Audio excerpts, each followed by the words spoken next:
धन्यवाद।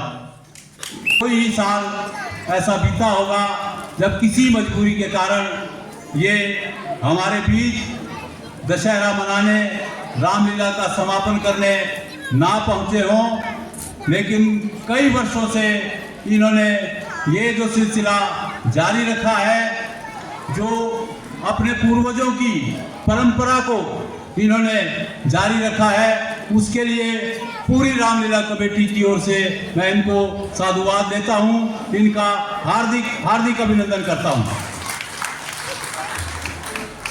शर्मा जी, मुझे याद है जब हम छोटे छोटे बच्चे हुआ करते थे और छोटे छोटे किरदार रामलीला में निभाते थे, तो उस जमाने के जो आयोजक थे वो पंडित सुखराम जी का इंतजार करते थे कि जिस दिन पंडित जी आएंगे उस दिन कुछ ऐसी राशि मिलेगी जिससे पूरे आयोजन का जो खर्चा है वो निकलेगा। तो कई वर्षों तक उन्होंने वो परंपरा जारी रखी। मुझे आज भी वो सीन याद आते हैं जब पंडित जी आगे बोल रहे होते थे और पीछे कान लगाए होते थे डायरेक्टर साहब ने। ठाकुर जी तो सामने बैठे होते थे उनके साथ, लेकिन पर्दे के पीछे से भी आप कितना अनाउंस करेंगे, तो फिर जो राशि अनाउंस करते थे तकरीबन उसी से, क्योंकि उन दिनों इतने साधन नहीं थे, इतना कोई चंदा लोग नहीं दे पाते थे, वो पंडित जी के दिए हुए सहयोग से ही पूरी रामलीला आयोजित होती थी। हम आने वाले वर्षों में उनके नाम से भी आयोजन करेंगे। आज मैं इस मंच से पंडित सुखराम जी को भी सच्ची श्रद्धांजलि भेंट करता हूं और ईश्वर से ये प्रार्थना करता हूं कि उन्हें भी श्री चरणों में स्थान दें, उनकी आत्मा को शांति मिले।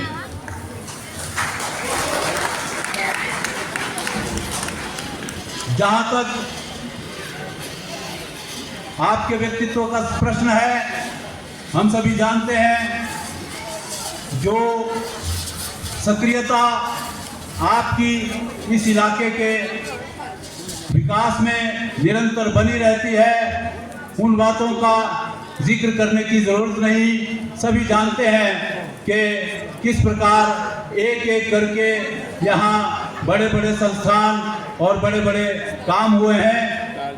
तो मैं इस मंच से ये दुआ करता हूँ कि आगे भी आपका ये सिलसिला यूँ ही चलता रहे, आपकी ये सक्रियता बनी रहे, आपकी सेहत जो है वो भी अच्छी रहे, ताकि आप निरंतर अपने क्षेत्र के लोगों की सेवा करते रहें।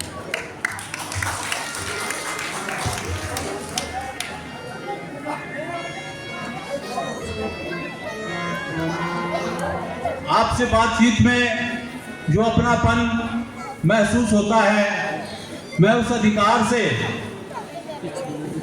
कुछ बातें आपसे साझा करना चाहता हूं। पिछले 14 साल जैसे कि ठाकुर मोहन सिंह जी यहाँ बैठे हैं, इनके नेतृत्व में बहुत ही बेहतरीन ढंग से रामलीला का संचालन हुआ और आज कोटली में हमारी कमेटी का खुद का जो है वो 2 मंजिला भवन है, जहां पूरे साल हम अपना सामान सहेज कर रख पाते हैं। वो हमारे ठाकुर मोहन सिंह जी की सक्रियता, सूझबूझ का ही नतीजा है। उसके बाद जब मुझे इस कमेटी का नेतृत्व करने की जिम्मेदारी मिली, वो लगभग 2 वर्ष पहले, ये 3रा साल है, तो बड़ा कठिन सा काम, असंभव सा काम उस वक्त लग रहा था। तकरीबन सभी जो सहयोगी थे, यहाँ तक कि मेरे परिवार के लोग भी बिल्कुल मना कर रहे थे कि देखो जी अब ये 14 साल बढ़िया निभ गए हैं, क्योंकि आगे भी 14 साल तक निरंतर ये कार्यक्रम जारी रखना पड़ेगा। आप कितना कर पाएंगे, आपके साथ कितने लोग चल पाएंगे, तो अब इसको आप मत शुरू करो और यहीं पर इसको विराम दे दो। YouTube पर हमारे चैनल को सब्सक्राइब करें और रेगुलर अपडेट के लिए बेल आइकन दबाएं।